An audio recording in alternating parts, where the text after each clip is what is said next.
परमपिता परमात्मा की असीम अनुकंपा से आज के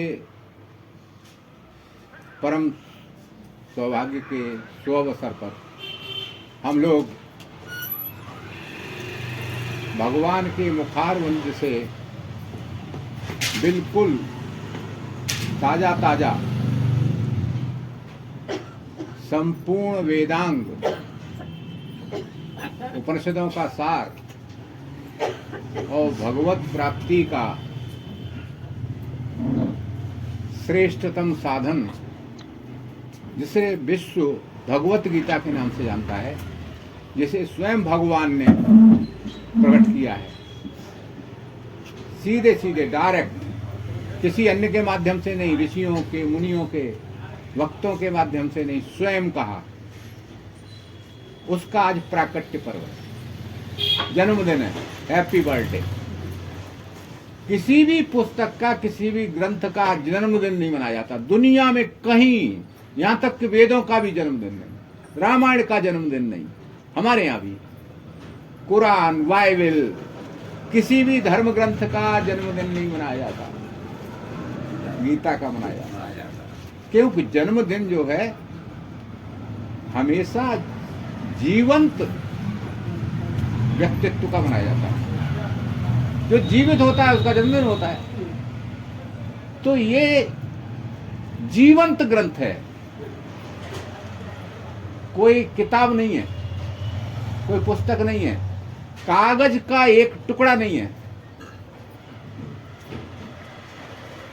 ये जैसे जीवित व्यक्ति दूसरों की मदद करता है, माँ जिस तरह से गोद में लेकर के बच्चे का पालन पोषण करती है, देख रेख करती है, तो ये माँ की तरह भगवान की वाणी, भगवान भी माँ है, तो वाणी रूपी उनका जो विग्रह है, ये माँ की तरह, परमात्मा की तरह पूरे विश्व समुदाय के लिए कल्याण के साधन के रूप में आज प्रकट हुआ। तो उसका जन्मदिन मना रहे हैं। आप माँ का जन्मदिन मनाओ, माँ प्रसन्न होती है। तो गीता माता की आज विशेष कृपा हम लोगों को प्राप्त हुई है, और जितने भाव से हम उससे जुड़ेंगे उतना। अब उसमें के अंदर है क्या? जीवन देखो, हम अभी बात कर रहे थे यहाँ अंदर बैठे हुए कि गीता इतना महत्वपूर्ण क्यों है। पीछे कारण तो होगा ना कुछ। आप किसी फैक्ट्री से, किसी ऐसे स्थान से जहाँ बड़ी बड़ी इलेक्ट्रॉनिक चीज़ें बिकती हैं, हम आज की भाषा में समझाते हैं आपको, आप वॉशिंग मशीन ले आइए, आप टीवी ले आइए, आप मोबाइल ले आइए, कोई भी चीज़ ले आइए आप, तो उसका एक सिस्टम होता है चलाने का, कि इस तरह चलाएंगे इसको तो ये चलेगा, और अगर उल्टा सीधा चलाएंगे तो खराब हो जाएगा। तो उसका सिस्टम होता है।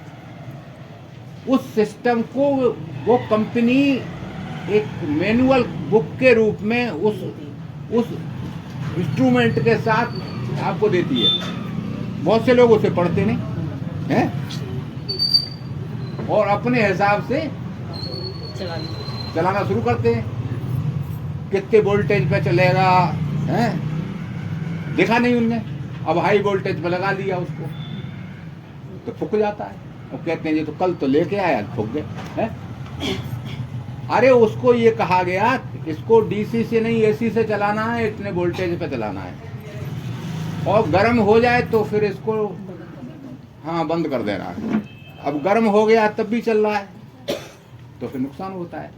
तो मैनुअल पढ़ना चाहिए, उसका मैनुअल पढ़ने के लिए दिया जाता है। समझ लीजिए आप सब लोग, मैनुअल पढ़ के जब हम उसको चलाते हैं तो उस इंस्ट्रूमेंट की, उस यंत्र की जिंदगी, लाइफ लंबी होती है और ठीक से चलता है, बढ़िया सेवा करता है। तो ये इतनी बड़ी मशीन किसी ने बनाई, कंपनी ने, क्या इसकी किताब साथ नहीं आनी चाहिए? आनी चाहिए। सोचो, इसकी भी किताब आनी चाहिए कि ये कैसे चलेगा ये। तो वो किताब जो होनी चाहिए, वो किताब गीता,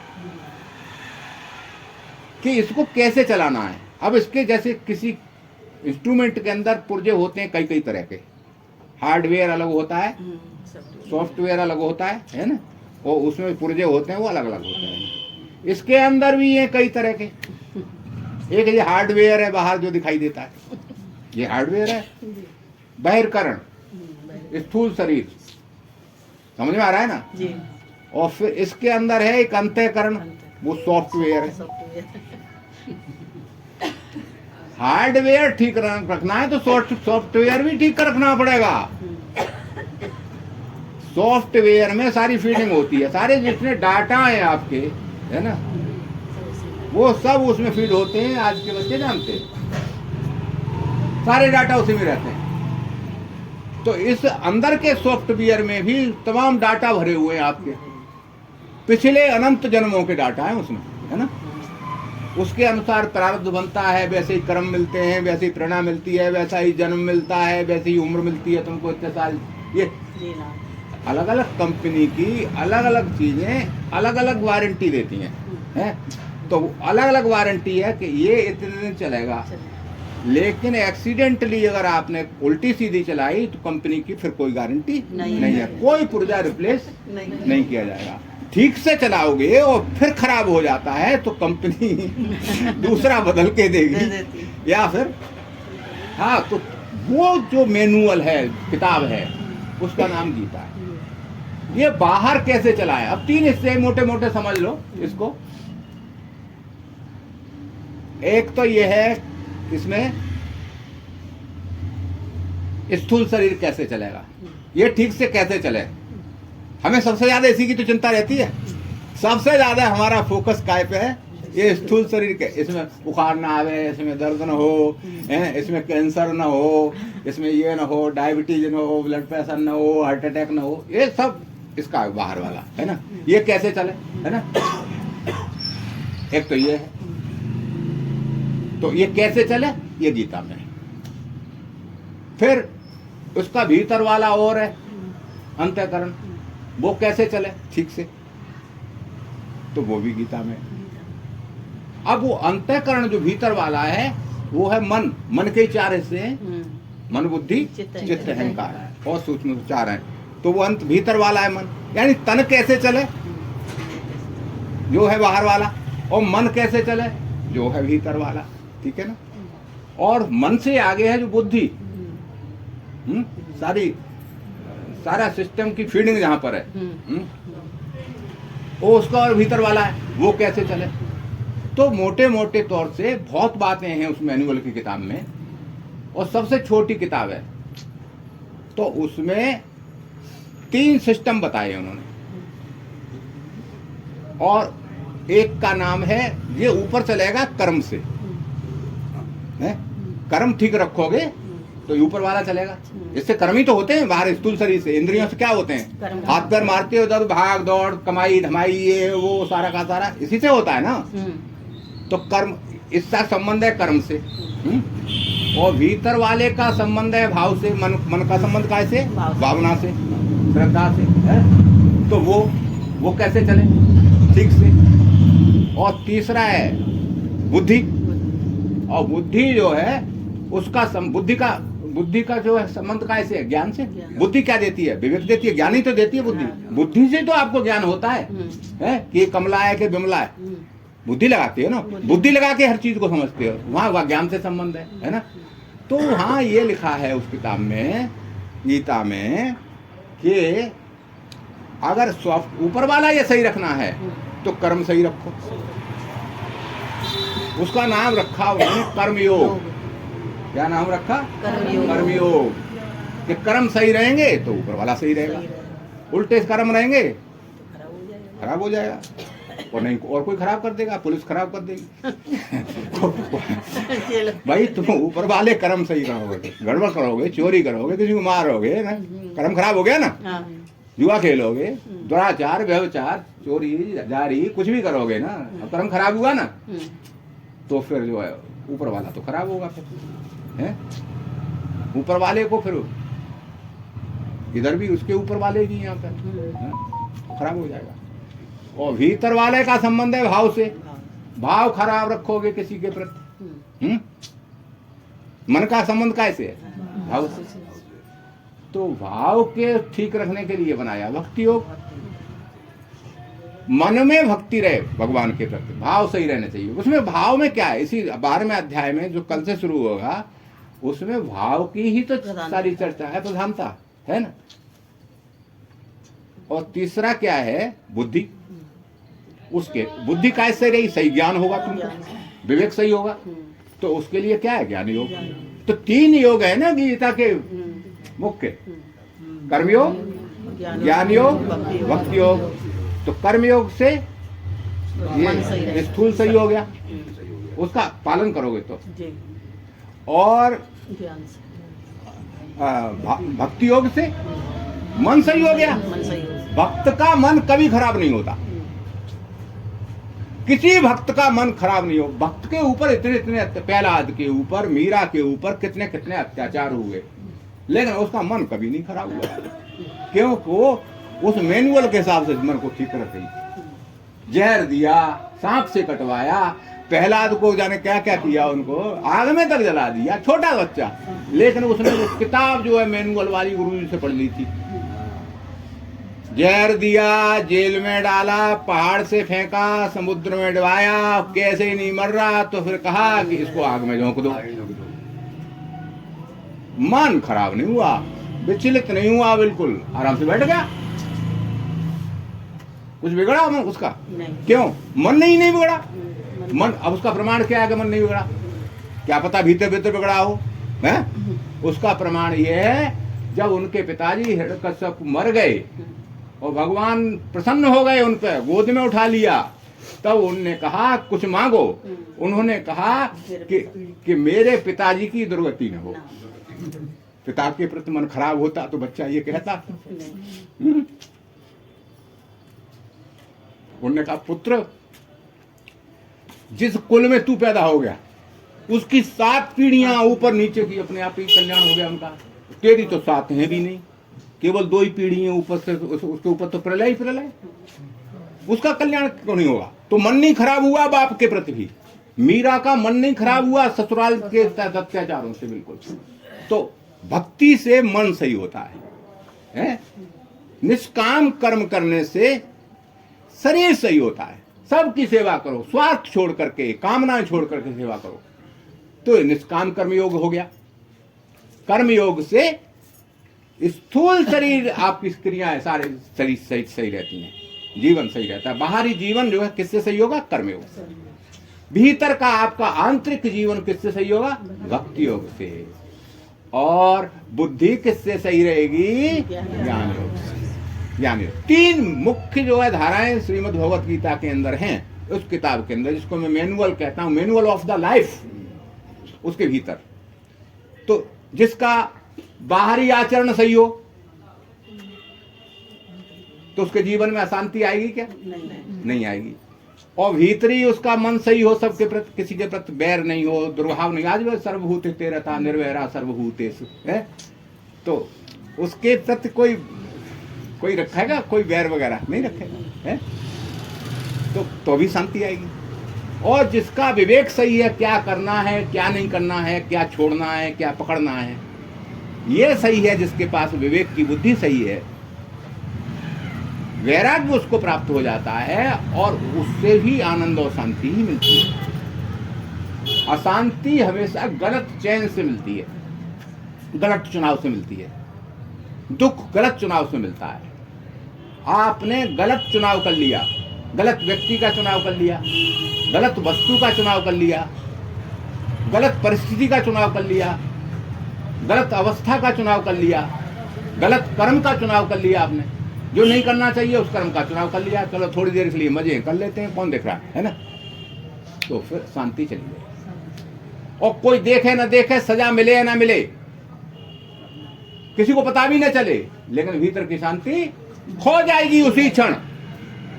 है, हमेशा डर में रहोगे, कहीं कप्तान पता न चल जाए, कहीं किसी का पता देख लिया हो। शांति तो उसी समय विदा हो जाएगी।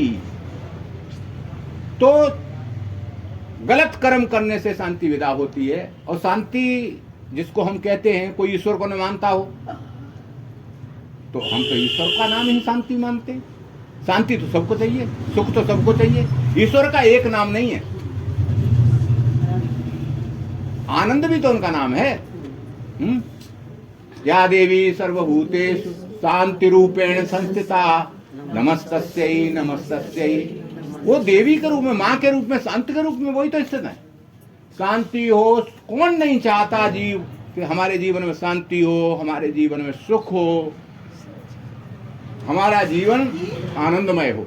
कौन नहीं चाहता, सब चाहते हैं। तो ये शांति के रूप में, आनंद के रूप में, और हमारा जीवन बना रहे, नष्ट न हो, ये तीन मांग किसकी नहीं है? हर जीव की यही मांग है। कीड़ा भी चाहता है कि हम बने रहें, कोई मारे नहीं हमको। कीड़ा भी चाहता है कोई हमें दुख न दे। कीड़ा भी चाहता है, चींटी भी चाहती है कि हमारे साथ कोई दुर्व्यवहार न करे।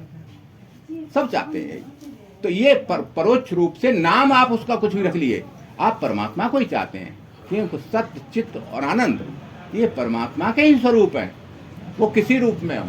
तो गीता उसका मैनुअल है कि इसको अगर आपको प्राप्त करना है तो कहीं सातवें आसमान में जाने की आवश्यकता नहीं है, किसी हिमालय की कंदरा में जाने की आवश्यकता नहीं है। आप जहां हैं, जैसे हैं, जो भी कर रहे हैं, जिस भी अवस्था में हैं, जैसी भी परिस्थिति में पड़े हुए हैं, वहीं आपको चीज उपलब्ध हो सकती है, कहीं दूर नहीं। क्योंकि वो वहीं है, वहीं है, कहीं और नहीं है। भागने से कहीं नहीं मिलेगा, जागने से मिलेगा। प्यासा हिरन भागता फिरता है मरुथल में, कहीं पानी नहीं मिलता, सब नकली है। जहां जहां जाओगे वहां, क्योंकि जहां जाओगे वहां तुम्हारा वो बिगड़ा हुआ मन भी जाएगा, भीतर का सॉफ्टवेयर। जहां जाओगे वहां आपका कुकर्मी शरीर भी जाएगा, अगर कर्म नहीं संभाले तो। जहां जाओगे वहां तुम्हारी बिना विवेक वाली अंधी बुद्धि भी जाएगी। तो वहीं वही परिस्थितियां फिर तैयार हो जाएंगी। तो गीता आपको ऐसी परिस्थितियों में, मतलब कहीं भागने के लिए नहीं कहती। अर्जुन भाग ही तो रहा था, है कि यहां से भाग जाऊंगा, बच जाऊंगा। भगवान कह रहे थे भागने से नहीं बचेगा, तू जागने से बचेगा। अच्छा, समस्या वहां क्या थी? श्रीमद् भगवत गीता में युद्ध क्षेत्र में दोनों के विचार बिल्कुल उल्टे। अर्जुन ये कह रहे हैं कि हे कृष्ण, कि इनको मारने से पाप लगेगा और इसलिए हिंसा नहीं करनी चाहिए, युद्ध नहीं करना चाहिए। इसलिए युद्ध से बच जाएं, अगर भाग जाएं यहां से, तो हम पाप से बच जाएंगे। भगवान ये कह रहे हैं, अगर तू इन पापियों को मारना छोड़ करके भाग जाएगा तो तुझे पाप लगेगा। कितना अंतर है? प्रथम दृष्टया तो लगता है कि अर्जुन ज्यादा ठीक है? दोनों का बिल्कुल बिल्कुल उल्टा मत है। भगवान कह रहे हैं भागने से नहीं बचेगा, बनेगी बात। भागने से नहीं, भागने से, भगवान कह रहे हैं भागने से पाप लगेगा। अर्जुन कह रहे हैं अगर भाग जाऊं तो पाप नहीं लगेगा। इतना अंतर है बस केवल। और भगवान ने उसे सिद्ध किया तीसरे अध्याय में जाते जाते कि देखो ये जो युद्ध है, अब युद्ध क्यों है? युद्ध जो है सबके सामने है। अब कह रहे वो तो युद्ध हो गया महाभारत का, आज से 5,000 साल पहले। अरे अभी भी युद्ध है, अभी भी हम भगोड़ा हैं अर्जुन की तरह। गीता क्यों उपयोगी है आज के जीवन में? क्यों? अभी भी हम युद्धरत है। आप अपने जेंडर, बच्चे कितने आए? बच्चे नहीं बैठते, अभी भी लड़ाई लड़ रहे बच्चे। स्कूल में एडमिशन की लड़ाई है, फिर अच्छे नंबर लाने की लड़ाई, फिर पढ़ाई की लड़ाई के बाद फिर कमाई की लड़ाई, कैरियर की लड़ाई। और उसमें बच्चे भागते हैं क्योंकि उन्होंने मैनुअल तो पढ़ा नहीं, श्रीमद् भगवत गीता। भागते हैं, भाग करके क्या होता है फिर? सुसाइड। भाग के क्या होता है? डिप्रेशन होता है।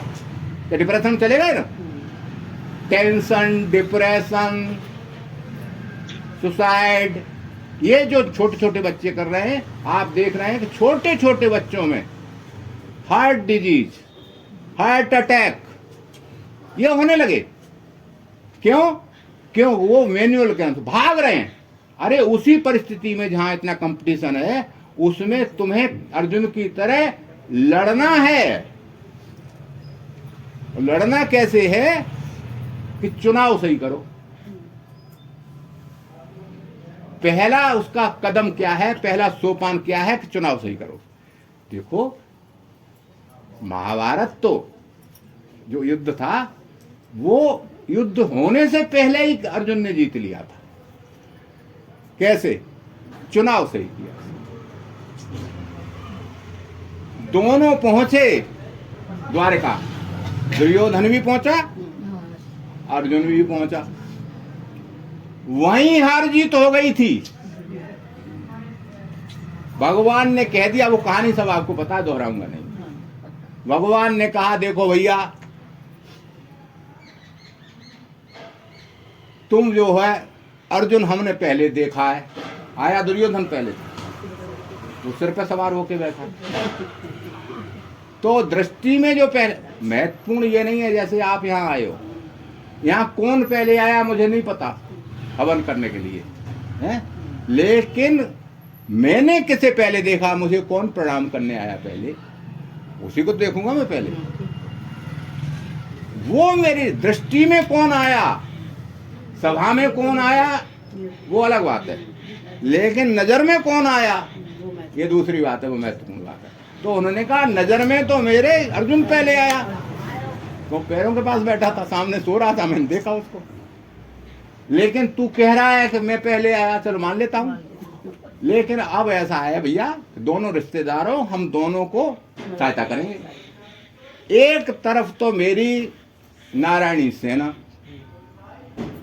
अस्त्र शस्त्रों से सुसज्जित, सारे उस पे अस्त्र शस्त्र हैं, और छोटे मोटे अस्त्र शस्त्र नहीं है, देवताओं के द्वारा प्रदत्त नारायणी सेना ही है, वो नारायण की सेना वो रहेगी। दूसरे तरफ मैं रहूंगा अकेला निहत्ता, और लड़ाई लड़ूंगा नहीं। तो दुर्योधन ने सोचा इस निहत्ते ग्वाला को लेकर मैं क्या करूंगा, किसी काम का नहीं है, और लड़ाई भी लड़ेगा नहीं। हे भगवान अब क्या करें? तो दुर्योधन बोला मैं पहले मांगूंगा। तो नहीं पहले तुम नहीं मांगो, क्योंकि मेरी दृष्टि में तो अर्जुन पहले आया है, और अर्जुन तुमसे छोटा भी है, इसलिए पहले इसलिए मांगेगा पहले। तो अर्जुन से पूछा मांग लो दोनों चीजें, एक चीज तुम ले लो, रह गई तो दुर्योधन की हो गई। तो अर्जुन ने चरण पकड़ लिए भगवान के, मुझे तो आप कि मैं निहत्ता हूं पता, मैं युद्ध नहीं करूंगा, फिर सुन ले, कोई बात नहीं, फिर भी मुझे आप दुर्योधन खुश हो गया।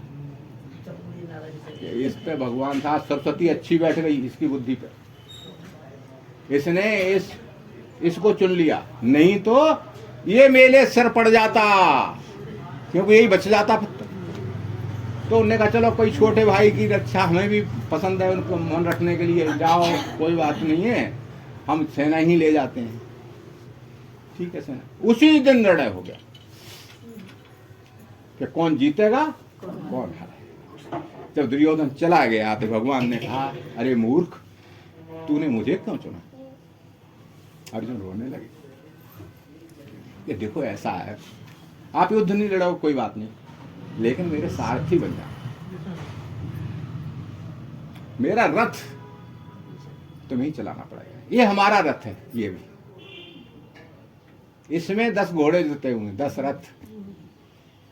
हाँ भगवान को बैठा लो, चुनाव सही कर लो, भगवान बैठे, रथ चुप चलाओ, बागडोर सौंप दो अपने जीवन की उनके हाथ में, बेत भी सौंप दो। एक श्लोक आता है भगवान के लिए, कैसे भगवान है जिन्होंने गीता का उपदेश किया, हमारे साथ दोहराओ। प्रपन्न पारिजाताय स्तोत्र वेत्र कपाणे ज्ञान मुद्राय कृष्णाय ज्ञानमुद्राय कृष्णाय गीतामृत दुहे नमः। गीतामृत दुहे नमः। जो शरण में उनकी जाती